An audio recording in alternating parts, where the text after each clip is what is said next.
من الناحية القانونية ما كاينش خط واضح بين ما هو قانوني وما هو تقني أو فني. دائما المحققون الجنائيون الرقميون كيحاولوا يجاوبوا على 6 الأسئلة روتينية، هي شكون وآش وإمتى وفين وعلاش وكيفاش. أشنو هي الجريمة الإلكترونية بالضبط، وكيفاش كتختلف على الجرائم العادية؟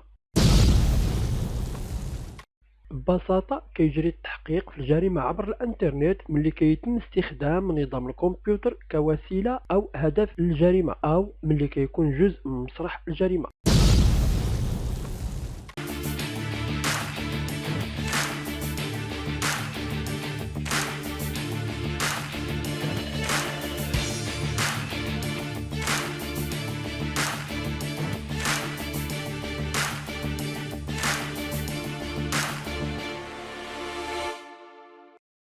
بسم الله الرحمن الرحيم.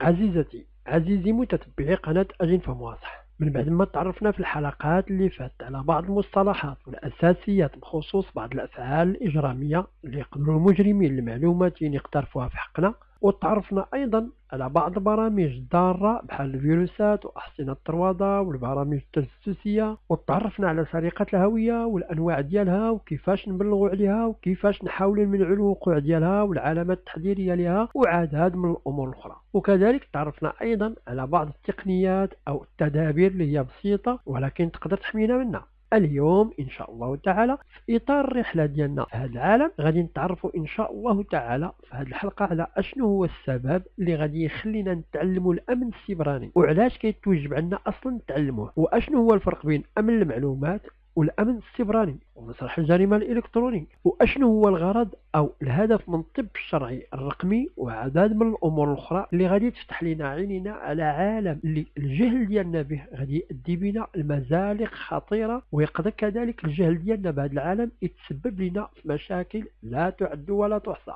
وحتى يمكن لنا نتعرفوا أكثر على هذا العالم الافتراضي غادي نطلب منك عزيزتي عزيزي تشاهدوا أو تتبعوا معنا الفيديو حتى لآخر لقطة منه. من باب التذكير، إذا كانت هذه أول مرة لك كتشوف في هذا الفيديو فكنلتمس منك عزيزتي المشاهدة عزيزي المشاهد ترجعوا للفيديوهات ديال القناة، وغادي تلقاو واحد المجموعة من الفيديوهات المشابهة واللي كتهتم بالتحقيقات الجنائية سواء التحقيقات العادية أو الرقمية. ومن باب تشجيعكم للقناة كنطلب منكم أيضا إذا مازال ما تسجلتوا تقوموا مشكورين بعملية التسجيل، وعلاش لا اللي ما تشاركوناش التعليقات والاقتراحات ديالكم، لأن المشاركة ديالكم كتعني لنا الكثير. على العموم بلا ما نطولوش أكثر، يا الله أجي نفهم واضح. علاش كيتوجب عليك تتعلم الأمن السيبراني؟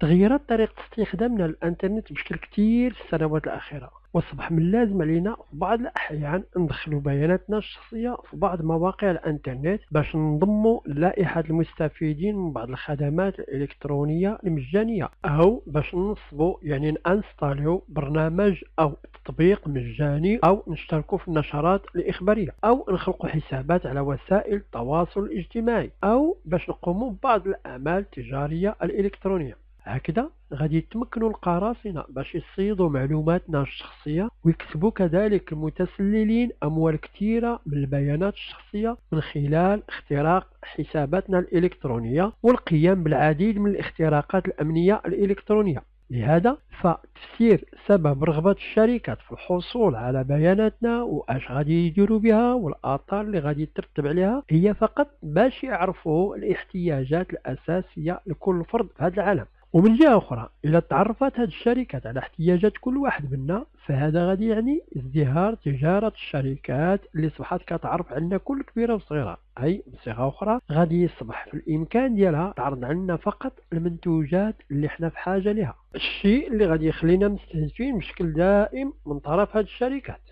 عزيزتي عزيزي متتبعي قناة أجي نفهم واضح، إذا كنت ما مهتمش بهذا المجال فكنصحوك باش تبدا بالاهتمام به من دروك، وهذا نظرا للعوامل اللي ذكرناها سابقا. فبما ان العالم ديالنا اصبح كيعتمد بشكل كبير على التكنولوجيا الحديثه بالكامل، فانت سواء كنت مستخدم الكمبيوتر او الهواتف الذكيه غادي تحتاج تتعلم ولو الاساسيات البسيطه على الامن المعلوماتي باش تتمكن من حمايه البيانات والمعلومات الشخصيه ديالك. فانت بالتأكيد تقدر تكون سمعتي على الهجمات الإلكترونية اللي غزات العالم، وهذه الهجمات أخذت طرق ووسائل متعددة ومختلفة طرقنا البعض منها في الحلقات الماضية من هذه السلسلة. فإذا كنت عزيزتي عزيزي على بينة من بعض الإجراءات أو التدابير الأساسية اللي كيتعين عليك اتخاذها لحمايتك، فغادي يكون بالإمكان ديالك حماية نفسك بنسبة كبيرة من كل ديك المخاطر الإلكترونية.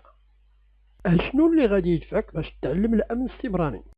كاين العديد من الدوافع اللي كتدفعنا باش نتعلموا الأمن السيبراني. منها على سبيل المثال غادي يساعدنا تعلم الأمن السيبراني على حماية مختلف المواقع الإلكترونية من الاختراق وسرقة المعلومات ديالها من طرف الأشخاص الآخرين. كيتم استخدام شبكات الانترنت من قبل معظم الشركات العالمية، كما كيتم استخدامها من قبل الأشخاص في مختلف أنحاء العالم بشكل متزايد، وهذا كيعني سهولة الحصول على فرصة العمل لحماية الأنظمة المستخدمة من قبل الشركات والأفراد. كتعرف تخصصات الأمن السيبراني تزايد مستمر مع تطور أنظمة الإنترنت في العالم، وهذا غادي يؤدي لزيادة فرص العمل الخاصة بهذا المجال ومعرفة أشنو اللي غادي يدفعنا نتعلموا الأمن السيبراني.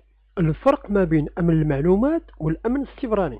أمن المعلومات هو الأمن اللي كيهتم بالمحافظة على سرية المعلومات والبيانات اللي كيرفقها مستخدم الانترنت في مواقع التواصل الاجتماعي وكافة المنصات الإلكترونية، والمتابعة في تشكيل أنظمة إلكترونية اللي كتحمي المعلومات والبيانات الشخصية من أي محاولة اختراق أو تجسس إلكتروني. الأمن السيبراني هو حماية الأنظمة والشبكات والأجهزة من الهجوم الإلكتروني والرقمي، أي أن الأمن السيبراني كيتشكل من مجموعات معلومات وعمليات رقمية كتهدف للوصول للبيانات والمستندات الرقمية وتشكيل حاجز إلكتروني اللي غادي يحميها من أي محاولة اختراق أو تجسس. مسرح الجريمة والأدلة الرقمية والإلكترونية. مسرح الجريمة الإلكترونية اللي كيحتوي على أدلة رقمية وإلكترونية كيشكل تحديات جديدة للمحقق الجنائي. هذه البيئة الجديدة كتميز بأنها ما كتمثلش غير في كون العثور على الدليل الصحيح فقط، وإنما أيضا بسبب الطريقة اللي بها كيتم إخفاء القيمة الاستدلالية للدليل من خلال إخفاء المعلومات أو التشفير ديالها. بالإضافة لهذا عدم الكشف عن الهوية بواحد الدرجة اللي كتسمح للمجرمين باش يخبيو هويتهم الحقيقية من خلال ارتكاب بعض الأعمال والمحاولات الإجرامية. لهذا فالتطورات التكنولوجية السريعة اللي كتوقع في مجتمعنا من خلال رقمنة البيانات والمعلومات كتشكل أيضا تحديات جديدة للمحققين. تحديد موقع الدليل الإلكتروني كيبقى من أصعب المهام، لذلك فطبيعة الأدلة الإلكترونية كتطلب محققين اللي عندهم مهارات عالية. التحديات الإضافية اللي مازال كتواجه المحقق بمسرح الجريمة الإلكترونية كترتكز على الطبيعة العالمية للأدلة. في العديد من القضايا الجنائية اللي عندها علاقة بأجهزة الكمبيوتر والتكنولوجيا الإلكترونية كنتعاملوا مع قضايا متعددة القطاعات وكتحدى بنية القوانين والتشريعات لجميع دول المعمور. على سبيل المثال في الوقت اللي كنكتشفوا تواجد منظمات إجرامية في دول مختلفة حول العالم، وملي كنبغيو نقوموا بالتحقيق مع هذه المؤسسات أو الأفراد وباش نعتقلوهم أو نقدموهم للمحاكمة ويتعرضوا للإدانة المناسبة، كيتوجب نستخدموا أوامر التفتيش القضائي المناسبة. كما أنه كيتعين أيضا باش تمتع قوانين العقوبات في الدول المعنية بسلطة شرعية لمتابعة الإجراءات القانونية.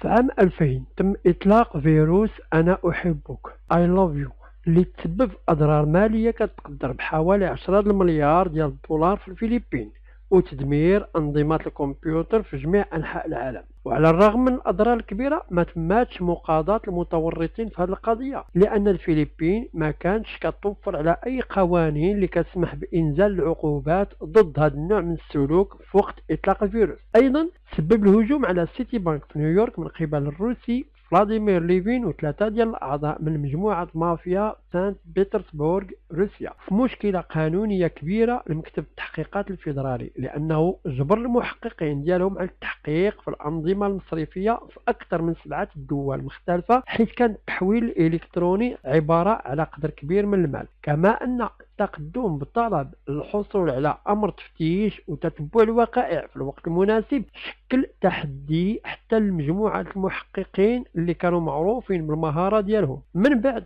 تم القبض على ليفين والتحكم عليه بالسجن 3 سنوات وإرجاع مبلغ 240 ألف دولار لسيتي بنك. اللي كتعين الإشارة ليه هو أن الأعمال اللي قام بها ليفين كيتم الاحتفال بها في العالم السفلي للإنترنت يوم فاتح سبتمبر من كل عام، وهذا الاحتفال كيتمثل في تكثيف الهجمات من طرف المخترقين على عدد من المؤسسات. ومشكلة إضافية في هذا النشاط الإجرامي في العصر الجديد واللي كتعتمد على التكنولوجيا والإلكترونيات هي السهولة اللي يمكن بها لأي شخص ينتحل شخصية شخص آخر من خلال مخططات إجرامية متقونة. ومن الأنشطة اللي عندها علاقة بالانتحال واللي كتكلف الشركات في بلدان العالم خسارة مالية كبيرة كنلقاو سرقة الهوية. بالمناسبة سبق وتطرقنا لسرقة الهوية في الحلقة اللي سبقت، وإلا مازال ما شفتيهاش عزيزتي عزيزي مشاهدي قناة أجين فهموها صح، ففي هذه اللحظة غادي يظهر لك الرابط على الشاشة، ما عليك غير تضغط عليه وتطالع على الحلقة بالتفصيل الممل.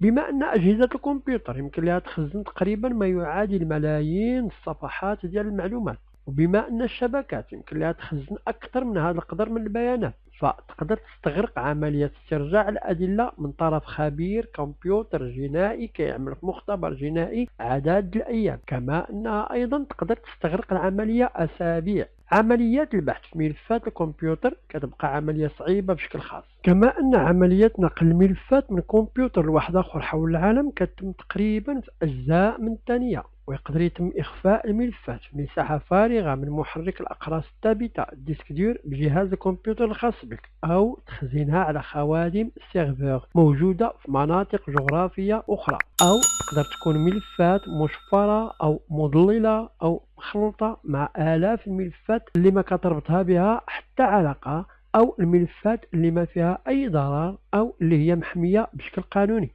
من بعد هذه المقدمة اللي تطرقنا فيها لبعض الأعمال الإجرامية اللي كيرتكبوها الجنات في الفضاء الأزرق وبعض المعيقات اللي كتواجه المحققين الرقميين، يقدر يتبادر قدام أي واحد منا سؤال اللي هو ربما شرعي، وهذا التساؤل هو: أشنو هو الطب الشرعي للكمبيوتر؟ على الرغم من كون الممارسة القانونية كتعتبر إضافة جديدة نسبيا لعالم الكمبيوتر، إلا أنها استغرقت وقت طويل قبل ظهور يونيفاك 1101 Universal اوتوماتيك كمبيوتر، واللي هو عبارة على نظام كمبيوتر تم تصميمه وبناؤه بواسطة Engineering Research Associates في أوائل الخمسينيات من القرن الماضي، وكيتعتبر أيضا أول كمبيوتر برنامج مخزن تم نقله من موقع تصنيعه وتم تثبيته بنجاح في موقع بعيد في الستينات.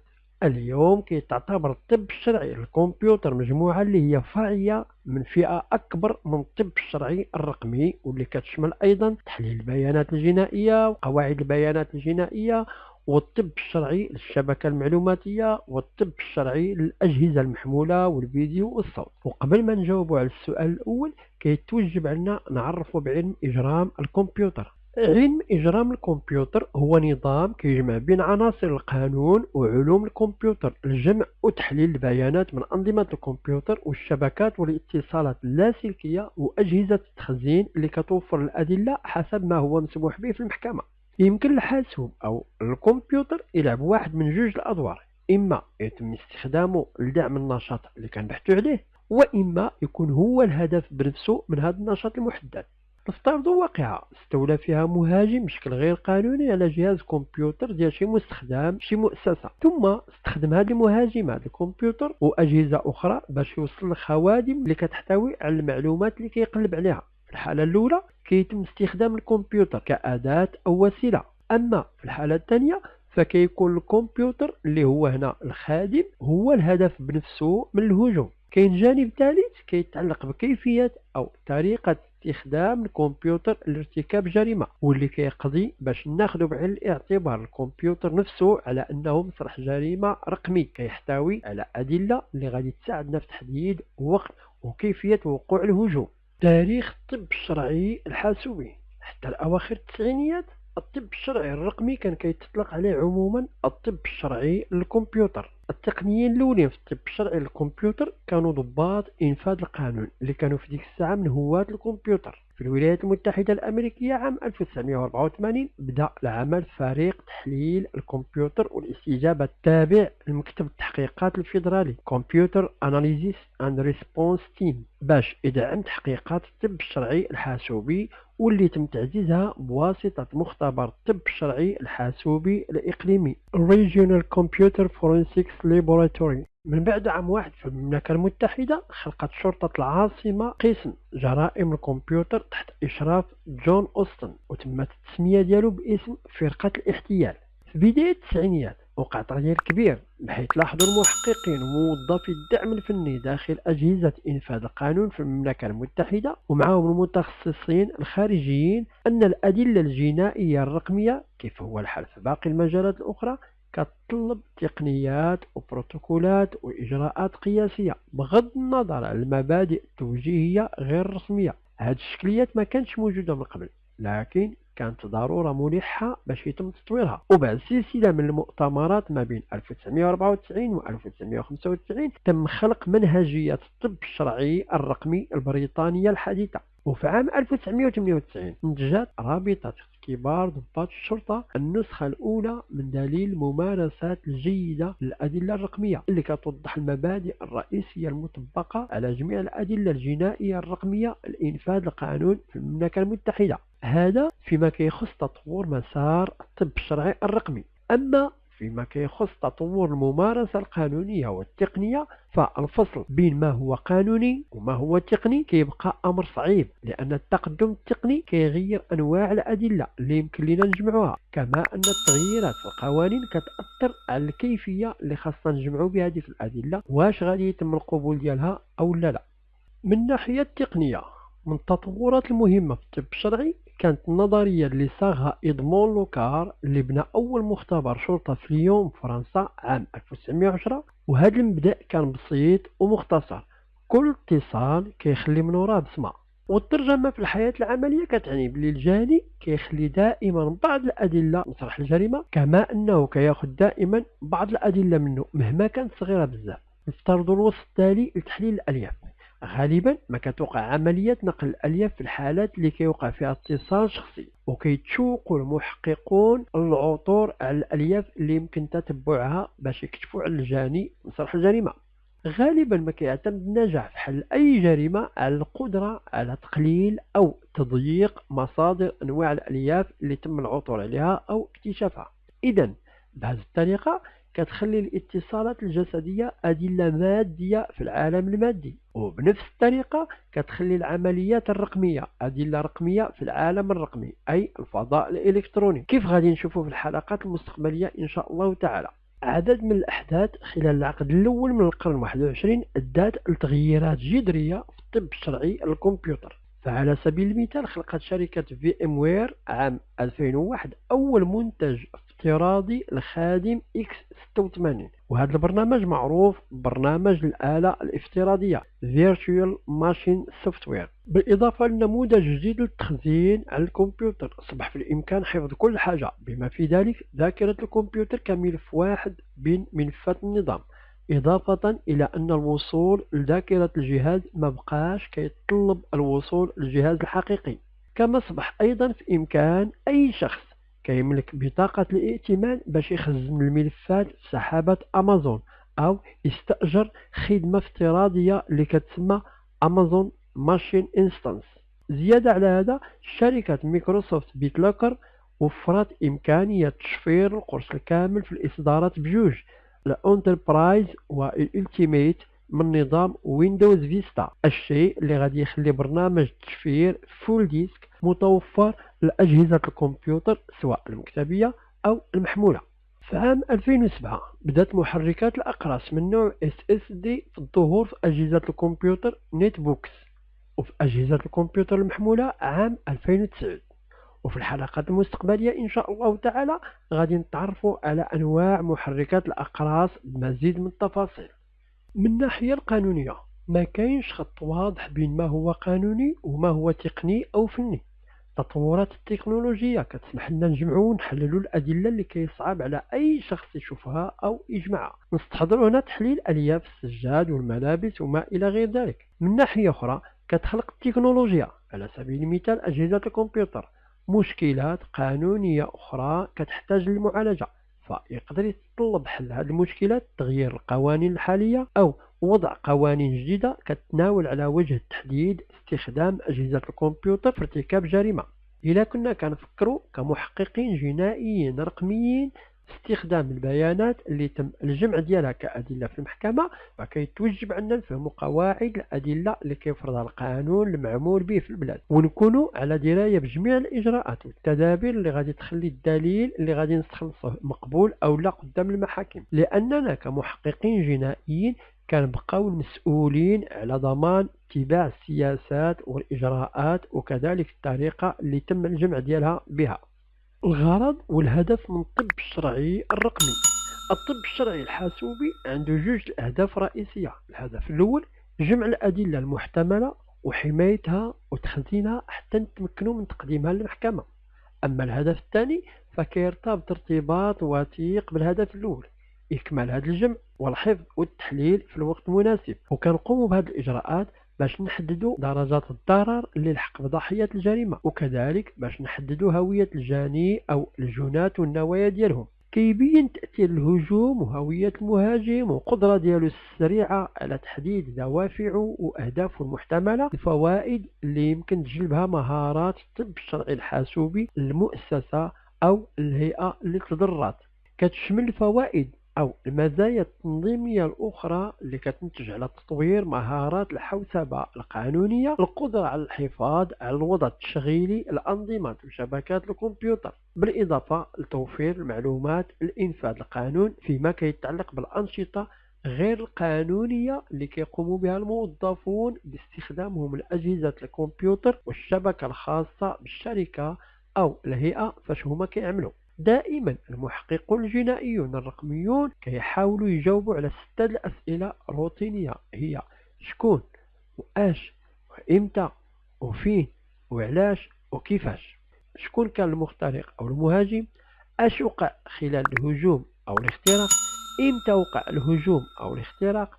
فين وقع الهجوم أو الاختراق؟ علاش وقع الهجوم أو الاختراق؟ كيف وقع الهجوم أو الاختراق؟ التحقيق في الجرائم الإلكترونية. أشنو هي الجريمة الإلكترونية بالضبط؟ وكيفاش كتختلف على الجرائم العادية؟ ناخذ مثال بسيط باش نحددوا ما إذا كان مصطلح الجرائم الإلكترونية مناسب. مثلا المطاردة عبر الإنترنت، واللي كيتفهم عموما على أنه استخدام اتصالات الكمبيوتر والبيانات لمضايقة شخص معين وتعقب التحركات ديالو.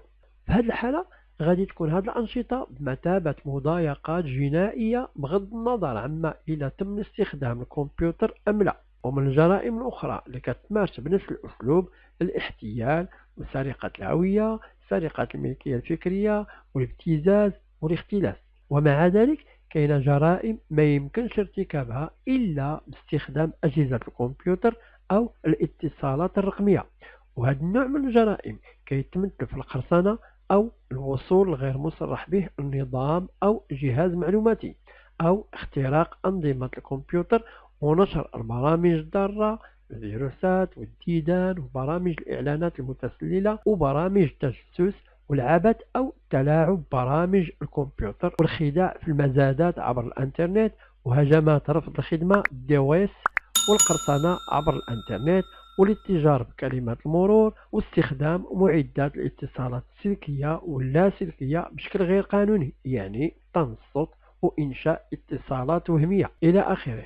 يمكن المجرم يستخدم الكمبيوتر كأداة باش يرتكب جريمة، مثلا دخول النظام عن بعد أو إرسال بريد إلكتروني أو استخدام خدمة محادثة أو الدردشة عبر الفيديو. ويمكن أيضا الكمبيوتر نفسه يكون هدف للهجوم، على سبيل المثال في حالة الحصول على المعلومات من خادم، أو يكون مسرح جريمة بمعنى أنه كاين دليل على هذا الكمبيوتر كيحتاج للحماية، ملفات السجل والبرامج جدول النشاط.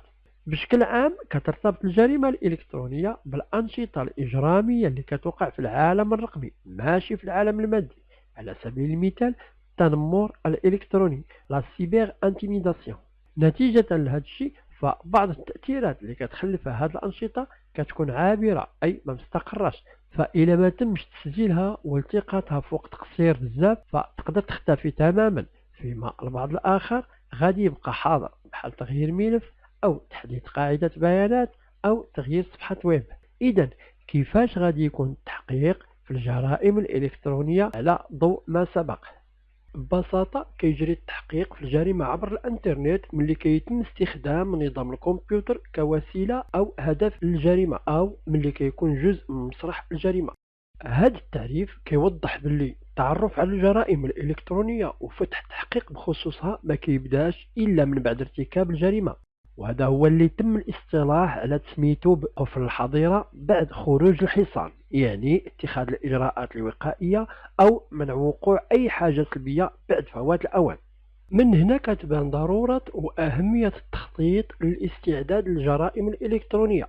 كيشير التخطيط للاستعداد للجريمة عبر الانترنت لوجود فريق كيتمتع بالمهارات والموارد اللازمة للاستجابة لحادث معين، لأن مفهوم اكتشاف اختراق الشبكة بالإضافة للاستجابة للحدث هو جانب واحد من مثلث أمن وأمان الكمبيوتر الكلي، والجوانب الجوج الأخرين هما تقييم الثغرات الأمنية والتحقيق في الكمبيوتر، وهذا كيرتبط بشكل مباشر بالعديد من ضوابط الأمان اللي يمكن لأي جهة تنفذها. تقييم الضعف كيحدد العيوب اللي يمكن نصلحوها أو التخفيف من الحدة ديالها، فيما التحقيق والتحكم في التعويض كيمثل اكتشاف التسلل والاستجابة له، والغرض من التحقيق هو تحليل الأسباب الأساسية ووضع ضوابط وقائية. التحقيق الجنائي مقابل التحقيق الخاص اللي كتقوم به الشركات. من المهم التمييز بين التحقيق الجنائي والتحقيق الخاص اللي كتقوم به الشركات. التحقيقات الجنائية هي ديك اللي كتجري في سياق جريمة، يعني ملي كيوقع انتهاك لقوانين الدولة سواء فيما كيتعلق بأمن الداخلي أو الخارجي ديالها. كيتعتبر انتهاك القانون مسألة مدنية أو جنائية، ففي القضايا المدنية كتكون العقوبة عادة مالية، أما من جهة أخرى يمكن تؤدي الإدانة بارتكاب جريمة جنائية لدفع غرامة أو السجن أو هما بجوج. في العادة التحقيقات الخاصة كتقام بخصوص انتهاكات لسياسة الشركة المتضررة.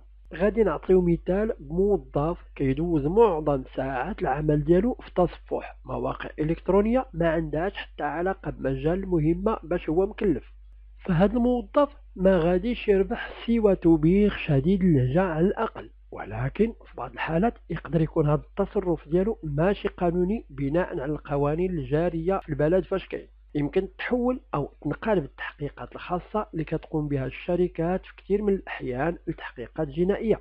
التحقيق باستخدام المكتف لشبكات الكمبيوتر يمكن يؤدي لاكتشاف موظف كيرسل الملكية الفكرية للشركة بحال خطط أو نماذج المنتجات ديال الشركة لواحد من المنافسين. إذا احنا دروك انتقلنا من سلوك الموظف المشكوك فيه بالسرقة، إلا أن إحالة هذه القضية على المحكمة كتعتمد وبشكل أساسي على طبيعة الأدلة اللي تم الجمع ديالها حول استخدام الشبكة وكيفية تعامل المحققين معها خلال التحقيق. وبما أن التحقيق الخاص اللي كتقوم به الشركة يمكن يتحول لتحقيق جنائي، فمن الأفضل لنا احنا كمحققين جنائيين دائما نبلغوا فريق الموارد البشرية والفريق القانوني بنفس الشركة المتضررة ونشاركوهم التحقيق ديالنا، هذا في الحالة اللي ما كيكونوش هما اللي طلبوا فتح التحقيق. القاعدة العامة لجميع الاستطلاعات هي أنه كيتوجب تكون محقق جنائي مفوض أو كتمتع بسلطة إجراء هذا التحقيق. شكون كيفوض هذه السلطة اعتمادا على طبيعة التحقيق؟ هذا موضوع غادي نخصصو ليه حلقة أو جوج إن شاء الله تعالى في المستقبل القريب. عندنا عامل آخر كيتوجب عندنا المراعاة ديالو عند إجراء أي تحقيق، وهو العملية المعروفة باسم نظرية المؤسسة للتحقيق Enterprise Theory of Investigation. كتنظر هذه العملية لكل حادث على أنه منفصل كجزء من سلسلة من الأنشطة اللي كتنفذها شركة أو منظمة معينة، تقدر تكون عصابة إجرامية أو فريق لصوص إلكتروني منظم بشكل كبير أو شركة كبيرة منافسة. المحقق الجنائي، أشنو هو دور المحقق الجنائي؟ كيف كنعرفوا دور محقق الطب الشرعي هو العمل كمتخصص وخبير في اكتشاف الأدلة والحفاظ عليها وتحليلها والإبلاغ عن النتائج اللي تصل لها. كيتوجب على المحقق الجنائي يحتفظ بالأدلة في مسرح الجريمة، واستنادا للمعلومات اللي تحصل عليها بخصوص الحادثة المعينة كيحدد المحقق الدليل اللي عنده علاقة مباشرة بالجريمة، ثم كيبدأ بإجراءات سلسلة الحضانة أو الحجز. مجرد تحديد الدليل كيتوجب الإزالة ديالو من الجهاز، ثم كيقوم بتخزين البيانات الأصلية اللي كانت مخزنة في الكمبيوتر، وكيعمل على حمايتها باش ما يتمش الوصول لها من طرف أي شخص. من بعد كياخذ نسخة من البيانات وكيجري عليها التحقيقات والتحريات ديالو، وبمجرد ما كيكمل التحقيق كيجمع الوثائق اللي سجل لكل خطوة في التقرير النهائي اللي غادي يوجهه للجهة اللي طلبت منه فتح التحقيق أول مرة. وهذا الإجراء غادي يكون موضوع مناقشة مستقبلية إن شاء الله تعالى. اللي كيهم نشيروا ليه هنا هو احترام جوج القواعد الأساسية ومهمة كيتم الاعتماد عليهم بجوج بشكل كبير خلال التحقيق الجنائي الرقمي. القاعدة الأولى هي العمل دائما على نسخة من البيانات ماشي على البيانات الأصلية. والقاعدة الثانية خلي الجهاز على الحالة اللي تجد عليها، إذا كان في وضع التشغيل فخليه خدام، وإذا كان معطل فخليه كذلك على الحالة اللي هو فيها. بالوصول ديالنا لهذا الجزء من الفيديو عزيزاتي أعزائي متتبعي قناة أجن فمواصح، غادي نكون تعرفنا بشكل سطحي على الضرورة اللي غادي تخلينا نتعلموا الأمن السيبراني والفرق ما بين أمن المعلومات والأمن السيبراني، واشنو هو الطب الشرعي للكمبيوتر وتاريخ الطب الشرعي للكمبيوتر والغرض والهدف من الطب الشرعي للكمبيوتر، وعدد من النقاط الأخرى اللي ضروري لأي واحد فينا ياخذ بها عين. أعزائنا متتبعي قناة أجن فمواصح، كل واحد منكم لمس شي إفادة في هذه الحلقة كنترجاوه يشاركها مع المعارف والأصدقاء والأحباب ديالو، فربما معلومة كتبان لك أنت صغيرة لكن واحد آخر غادي تكون هي مفتاح حل مشكل كيعاني منه أو خلق ليه متاعب تقنية وضعته في مواقف حرجة. لهذا المرجو من كل واحد منكم أعزائي يعمل على نشر هذا الفيديو أو غيره من الفيديوهات اللي كتحتويها القناة ديالكم. كما أنني غادي نعاود نخاطب الضمير الحي ديال الناس اللي مازال ما تسجلوش في القناة باش يتسجلوا ويشاركوا المعلومات اللي فيها مع جميع أفراد المحيط ديالهم سواء الافتراضي أو الحقيقي. فالقناة كما هو مخطط لها كتعالج كل حاجة عندها علاقة بالتحقيقات الجنائية، وهذا المجال إلا ما كناش نعرفوا فيه والو فهذا غادي يعني حقيقة واحدة هي أننا غادي نبقاو دائما جاهلين أمور اللي تقدر تكون عندها علاقة حيوية إما بنا احنا أو بأي واحد من المعارف ديالنا. فأقل ما هو مطلوب منا هو نكون على علم وبينة بهذه الأمور اللي كتخلينا على بال، وفي نفس الوقت كتحمينا من الوقوع كضحايا لعدد من أصحاب الضمائر الميتة واللي ما عندهمش أخلاق. على العموم كنخبروك عزيزتي عزيزي متتبعي قناة أجن فمواصح أيضا باللي هذه القناة بلا تشجيعات منكم ما غادياش توصل فيه، كما أننا كنلتمس منكم أيضا التفاعل معها بالتعليقات والاقتراحات ديالكم، وحتى نتلاقاو في فيديو آخر ومعلومات أخرى في القناة ديالكم. غادي نقول لكل واحد منكم أجن فمواصح. سلام.